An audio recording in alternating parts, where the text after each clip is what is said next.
Namaste, angels. And thank you for joining, liking, sharing, and subscribing. All the many ways that you guys support me. I truly appreciate it. Viewers and subscribers, new and old, I thank you. To those of you who are among the older, you know that normally I don't talk during the love reading. I'll talk before my dailies, absolutely. I talk before the weeklies. I let you know what's going on during the week that may affect us.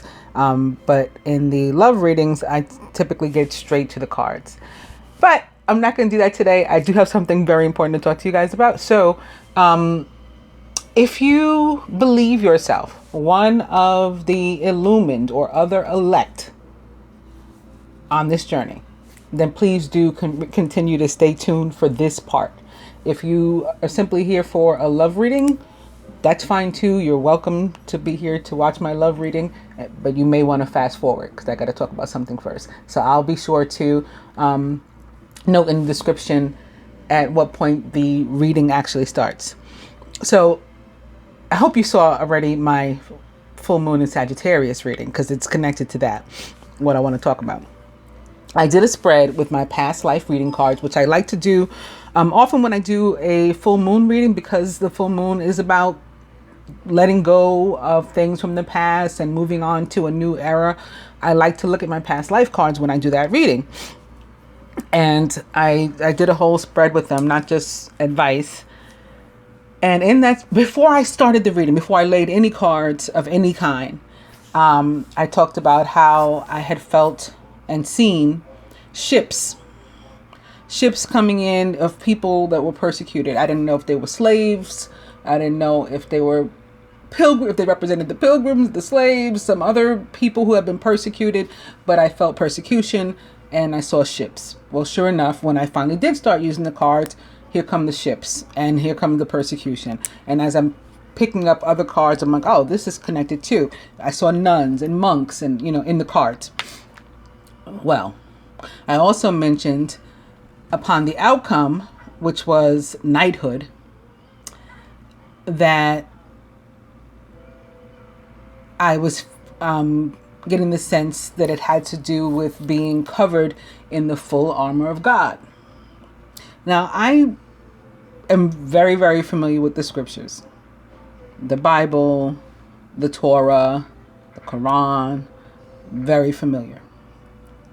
But in that moment, not that I really put too much energy into it, but I couldn't remember what verse, what chapter, what book the armor of God verses are located. And so I just continue with the reading. I didn't even make it, known that I was wanting to mention where one could find it. But after, rather than just Googling full armor of God, which I'm sure I could have done, hindsight, I was sitting here like racking my brain, trying to remember, like, what book is that? And I saw instead, now I remember also the the chapter and verse. It's Ephesians 6:10 through 6:18. But I saw and heard these knights, horses, their armor, defending, fighting like wars and stuff like that. And I saw exactly who they were. And so I had to Google that. That's what I Googled, the name of these knights, because I had never heard of it before. And as soon as I began to see it, began to read about them, I started to see numbers and dates that are associated to me and to this journey that only I have been talking about. I don't care how many readers or prophets or whatever is on YouTube or anywhere else. No one else has been talking about 1119 or 613. I've been talking about it since the day I started. You know why? Because I was shown to immediately. You know why? Because 613 is my birthday. 1119 is my divine masculine's birthday. So nobody else can even claim that stuff. If you hear about those things, you know it came from me. I don't care from whom you hear it. You know it came from me. They didn't it didn't truly originate with them. But I've gone on to show, as has been shown to me, that more so than just my birthday or my divine masculine's birthday, these dates are totally connected to the divine and this journey and true twin flames and the illumin and other elect.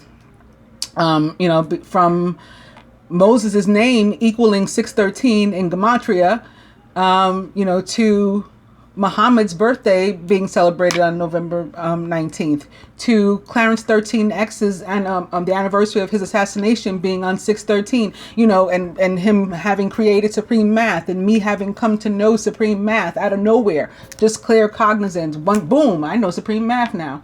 I've never been associated with the nation of gods and earths. With Islam, yes. My family practiced Islam and was Muslim for a while, yes, but never specifically with the nation of gods and earths. There was no reason for me to know the supreme alphabet or supreme math. It just came to me. So all those things I say because I got to show you the dates that are located in this thing that totally confirmed my vision. And not only for me, I'm pretty sure they will for you too, especially those of you who are familiar with my reading or this journey and any of the players in it, absent me or my help. So the Knights, they are called the Knights Templar, and I'm just going to read a little bit from this is only from wikipedia.org. I'm sure there are many other places, far better places from where we can get information on them, but I just wanted to give you guys a quick something before I go into the reading. So, the poor fellow soldiers of Christ and the Temple of Solomon, also known as the Order of Solomon's Temple, or the Knights Templar, or simply Templars, were a Catholic military order recognized in 1139 by the papal bull Om Datum Optimum. The order was the order of these the Temple of Solomon, or these Knights Templar, was founded in 1119 and was active until 1312, when it was perpetually suppressed by Pope Clement V by the bull Vox in Excelso. The Templars became a favored charity throughout Christendom and grew rapidly in membership and power. They were prominent in Christian finance. Templar Knights, in their distinctive white mantles with a red cross, were among the most skilled fighting units of the Crusades. Non-combatant members of the order, who formed as much as 90% of the order's members, managed a large economic infrastructure throughout Christendom, developing innovative financial techniques that were an early form of banking, building its own network of nearly 1,000 commanderies and fortifications across Europe, Africa, and the Holy Land, and were arguably forming the world's first multinational corporation. The Templars were closely tied to the Crusades. When the Holy Land was lost, support for the order faded. Rumors about the Templars' secret initiation ceremony created distrust, and King Philip IV of France, deeply in debt to the order, took advantage of this distrust to destroy them and to erase his own debt. In 1307, which equals 11, he had many of the order's members in France arrested, tortured into giving false confessions, and burned at the stake. Pope Clement V disbanded the order in 1312 under pressure from King Philip. The abrupt reduction in power of a significant group in European society gave rise to speculation, legend, and legacy through the ages. Their rise. After Europeans in the First Crusade captured Jerusalem in the year 1099, which also is what my birthday equals, June 13th equals 19 or 10, and I was born in a year that equals 99. So that number is also familiar to me, or, I resonate with that number, separate and apart from this. Many Christians made pilgrimages to various sacred sites in the Holy Land. Although the city of Jerusalem was relatively secure under Christian control, the rest of Outermer was not. Bandits and marauding highwaymen preyed upon these Christian pilgrims. I talked about pilgrims in that reading. I said, I see pilgrims. I don't know exactly what's what, though. It was like just a vision before the reading. These people were routinely slaughtered, sometimes by the hundreds, as they attempted to make the journey from the coastline at Jaffa through the interior of the Holy Land. In 1119, the French knight Hugues de Payens approached King Baldwin II of Jerusalem and Warmond, Patriarch of Jerusalem, and proposed creating a monastic order for the protection of these pilgrims. King Baldwin and Patriarch Warmond agreed to the request, probably at the Council of Nablus in January of 1120, which equals 1111, of course. And the king granted the Templars a headquarters in a wing of the royal palace on the Temple Mount in the captured Al-Aqsa Mosque.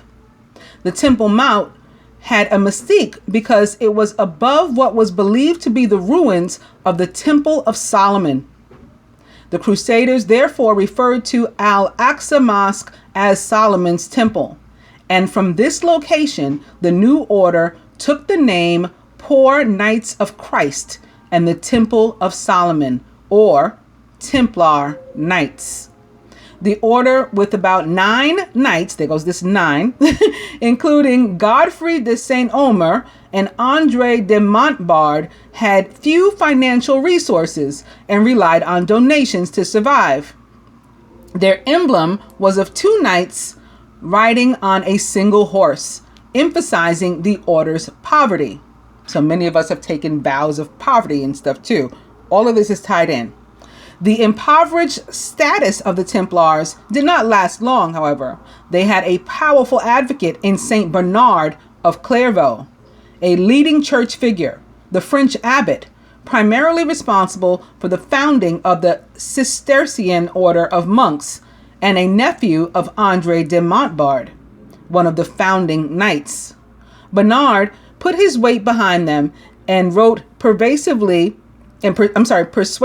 on their behalf in the letter which is in quotes, in praise of the new knighthood, end quote.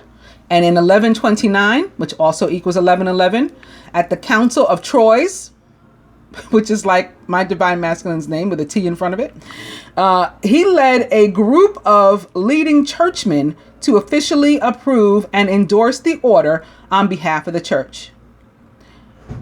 With this formal blessing, the Templars became a favored charity throughout Christendom, receiving money, land, businesses, and noble-born sons from families who were eager to help with the fight in the Holy Land.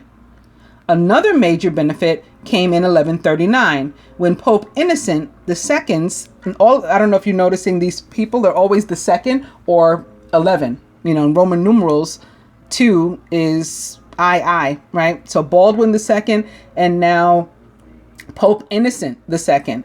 He wrote a papal bull as well called Omne Datum Optimum, and that exempted the order from obedience of local laws. This ruling meant that the Templars could pass freely through all borders and were not required to pay any taxes and were exempt from all authority except that of the Pope. With its clear mission and ample resources, the order grew rapidly. Templars were often the advanced shock troops in key battles of the Crusades, as the heavily armored knights on their war horses would set out to charge at the enemy ahead of the main army bodies in an attempt to break opposition lines. One of their most famous victories was in the year 1177, or 88, during the Battle of Montexard, where some 500 Templar knights helped several thousand infantry to defeat Saladin's army of more than 26,000 soldiers, another 8. Although the primary mission of the order was militaristic, relatively few members were combatants. The others acted in support positions to assist the knights and to manage the financial infrastructure. The Templar order though its members were sworn to individual poverty, was given control of wealth beyond direct donations. A nobleman was interested in participating in the Crusades might place all his assets under Templar management while he was away, accumulating wealth in this manner throughout Christendom and the Outermer. The order in 1150 began generating letters of credit for pilgrims journeying to the Holy Land. Pilgrims deposited their valuables with the local Templar before embarking, received a document indicating the value of their deposit, and then used that document upon arrival in the Holy Land to receive their funds. So these were like traveler's checks, basically. They received funds in an amount of the treasure of equal value, or treasure, I think they mean here, of equal value, if they didn't get the actual money, whatever was being used as money. This innovative arrangement was an early form of banking and may have been the first formal system to support the use of checks. Yeah. See, I'm an accountant by trade. I'm not a tarot reader by trade. So I recognize it as traveler's checks right away. Anyway, it improved the safety of pilgrims by making them less attractive targets for thieves, and also contributed to the Templar coffers. Based on this mix of donations and business dealing, the Templars established financial networks across the whole of Christendom. They acquired large tracts of land, both in Europe and the Middle East, and they bought and managed farms. Farms came up in the reading right next to knights, and vineyards. They built massive stone cathedrals and castles. They were involved in manufacturing, import, and export. And they had their own fleet of ships. That was again how my vision began. I saw a bunch of ships. And at one point, they even owned the entire island of Cyprus. The Order of Knights of Templar arguably qualifies as the world's first multinational corporation. So I think this is how we originally got together. Those who resonate with this, soul family of mine. Their decline. In the mid-12th century, the tide began to turn in the Crusades. The Muslim world had become more united under effective leaders such as Saladin. Dissension arose among Christian factions concerning the Holy Land. The Knights Templar were occasionally at odds with two other Christian military orders, the Knights Hospitaller and the Teutonic Knights, and decades of internecine feuds weakened Christian positions, both politically and militarily. After the Templars were involved in several unsuccessful campaigns, including the pivotal Battle of Hattin, Jerusalem was recaptured by Muslim forces under Saladin in the year 1187, which is another 8, by the way. The Holy Roman Emperor Frederick II, another 11, reclaimed the city for Christians in the Sixth Crusade of the year 1229. Without Templar aid, but only held it briefly for a little more than a decade. In 1244, which is 11, the Ayyubid dynasty, together with Khwarizmi mercenaries, recaptured Jerusalem, and the city did not return to Western control until the year 1917, which is 9-9. When, during World War I, the British captured it from the Ottoman Empire. The Templars were forced to relocate their headquarters to other cities in the north, such as the seaport of Acre, which they held for the next century. It was lost in 1291, which is 13 or 4 or 1111, followed by their last mainland strongholds, Tortosa or Tartus in what is now Syria, and Atlit in present-day Israel. Their headquarters then moved to Limassol on the island of Cyprus, and they also attempted to maintain a garrison on tiny Arwad, Arwad Island, just off the coast of Tortosa.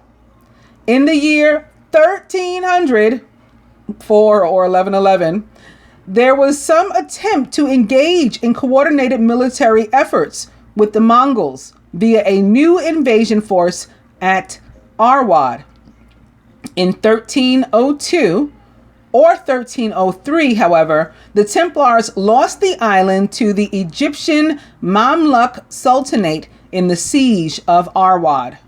With the island gone, the Crusaders lost their last foothold in the Holy Land. With the order's military mission now less important, support of the organization began to dwindle. The situation was complex, however, since during the 200 years of their existence, the Templars have become a part of daily life throughout Christendom. The organization's Templar houses, hundreds of which were dotted throughout Europe and Near East, gave them a widespread presence on the local level.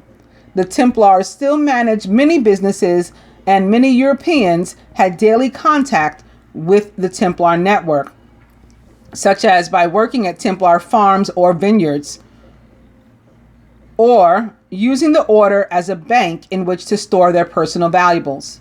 The order was still not subject to local government, making it everywhere a state within a state. Its standing army, though it no longer had a well-defined mission, could pass freely through all borders. This situation heightened tensions with some European nobility, especially as the Templars were indicating an interest in founding their own monastic state, just as the Teutonic Knights had done in Prussia, and the Knights of Hospitaller were doing in Rhodes. Arrests, charges, and disillusion. In 1305, the new Pope Clement V, based on Avignon, France, sent letters to both the Templar Grand Master Jacques de Molay and the Hospitaller Grand Master Fulk de Villeret to discuss the possibility of merging the two orders. Neither was amenable to the idea, but Pope Clement persisted, and in 1306, which is 613 transposed, which equals 19, he invited both grandmasters to France to discuss the matter. De Molay arrived first in early 1307, which is 20 or 11. But de Villeret was delayed for several months. While waiting, de Molay and Clement discussed criminal charges that had been made 2 years earlier by an ousted Templar and were being discussed by King Philip IV of France and his ministers. It was generally agreed that the charges were false, but Clement sent the king a written request for assistance in the investigation. According to some historians, King Philip, who was already deeply in debt to the Templars from his war with the English, decided to seize upon the rumors for his own purposes, and he began pressuring the church to take action against the order as a way of freeing himself from the debt. This is probably the date and time that, at least for this group of people, followers of God, as you can see, it's not the same kind of Christians as now. They talked about their headquarters was a mosque, for crying out loud. So this is something totally different. This is when it looks like it took a turn and it changed into something more political, having to do with English nobility and royals, as opposed to anything having to do with God. Anyway, at dawn on Friday, October 13th, which is the last of the monthly celebrations from May 13th through October 13th of Our Lady of Fatima, in the year 1307, which again equals 20 or 11, a date sometimes linked with the origin of Friday the 13th superstitions, King Philip IV ordered de Molay and scores of other French Templars to be simultaneously arrested. The arrest warrant started with the phrase, "Du inest pas content nos avens des ennemis de la foedans de royaume." I know my French accent is horrible, so don't, no need to comment on that. This is the quote in English. God is not pleased. We have enemies of faith in the kingdom, end quote. It was the king's claims. Claims were made that during Templar admission ceremonies, recruits were forced to spit on the cross, to deny Christ, and to engage in indecent kissing. Brethren were also accused of worshiping idols, and the order was said to have been encouraging homosexual practices. The Templars were charged with numerous other offenses such as financial corruption, fraud, and secrecy. Many of the accused confessed to these charges under torture, even though the Templars denied being tortured in their written confessions. So they were tortured, but then they wrote they weren't tortured and that they had said these things freely. And that their confessions, even though obtained under duress, caused a scandal in Paris. The prisoners were coerced to confess that they had spat on the cross. Moy Raymond de la Ferre, 21, and I don't know what this says. It's something in French. Let's see if they if they translate it. Yes. Okay, here it is in parentheses and in quotes. I, Raymond de la Ferre, 21 years old, admit that I have spat 3 times on the cross, but only from my mouth and not from my heart, end quote.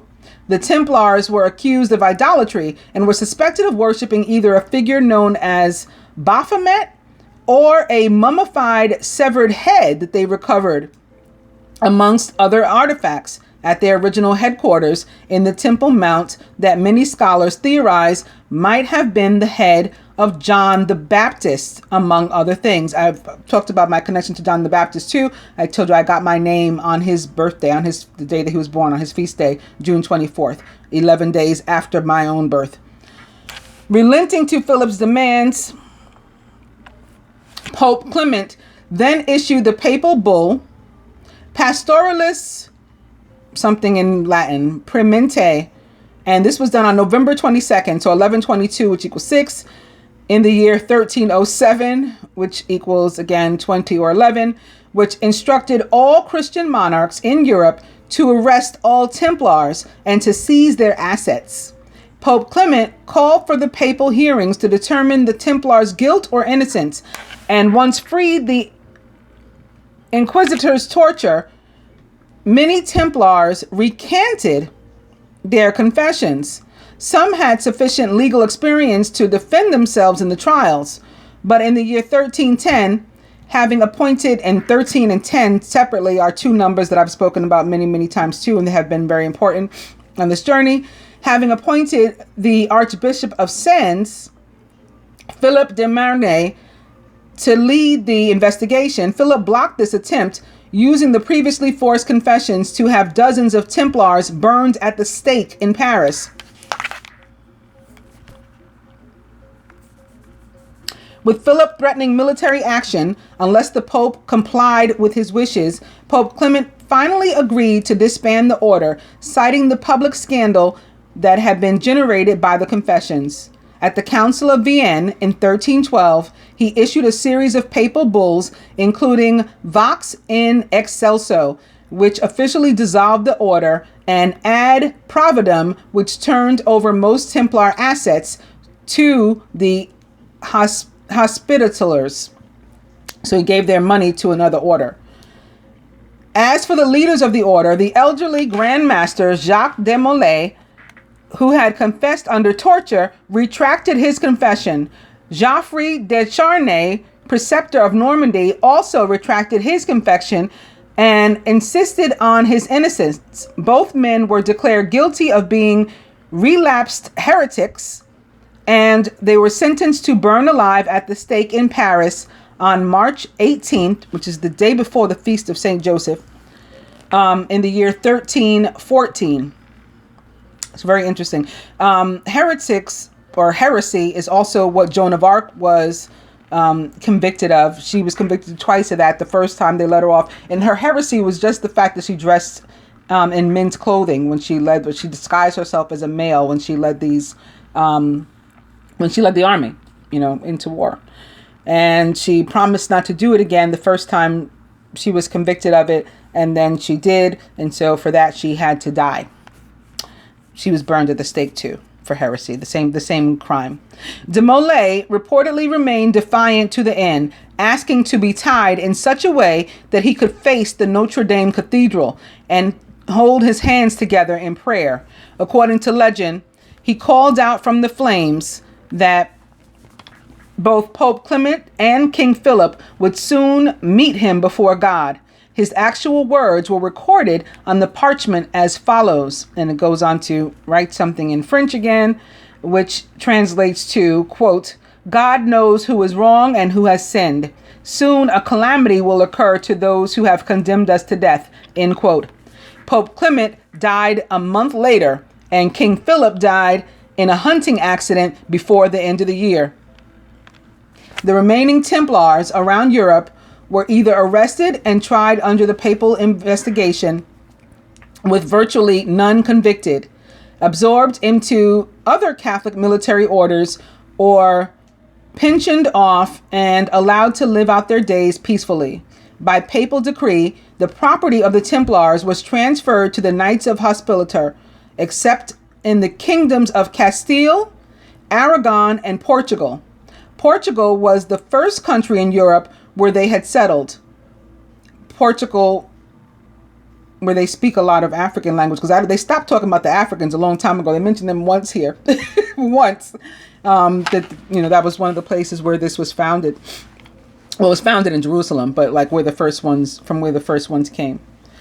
But we never heard about them again. We just kept hearing about Europe. Anyway, Portugal was the first country in Europe where they'd settled, occurring only 2 or 3 years after the order's foundation in Jerusalem, and even having presence during Portugal's conception. With the protection of the Portuguese king, Denis I, who refused to pursue and to persecute the former knights, as had occurred in all other sovereign states under the influence of the Catholic Church, in effect, causing the dissolution of the Templars, Templar organizations simply changed their name from Knights of Templar to the reconstituted Order of Christ, and also a parallel Supreme Order of Christ, or the Holy See, S-E-E, as in like I see, let those who have eyes see, in which both are considered the successors. There was something else that I had seen, just glancing over it.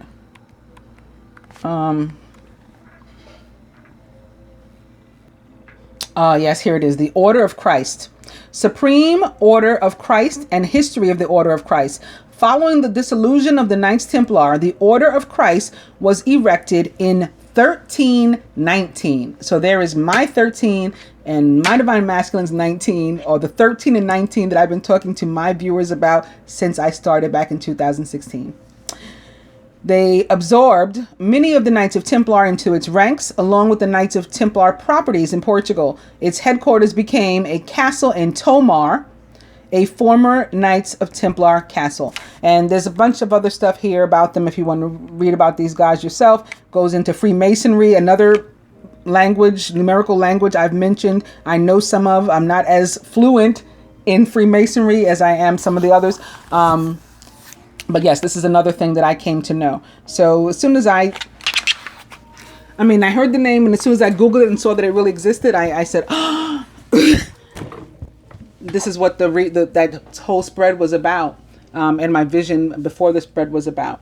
But you see, they were founded in the year 1119 in Jerusalem. So how much more tied can one get to this journey, especially the way that it's been shown to me, that I've described to you. On that note, let's get to our cards. So I'll be sure to mark this place in the reading. This week, in love, Spirit says try again. Dirty movie. And cocktail. You know what? I will do a separate love reading. I'll just call this other one the Knights of Templar. I'll be right back.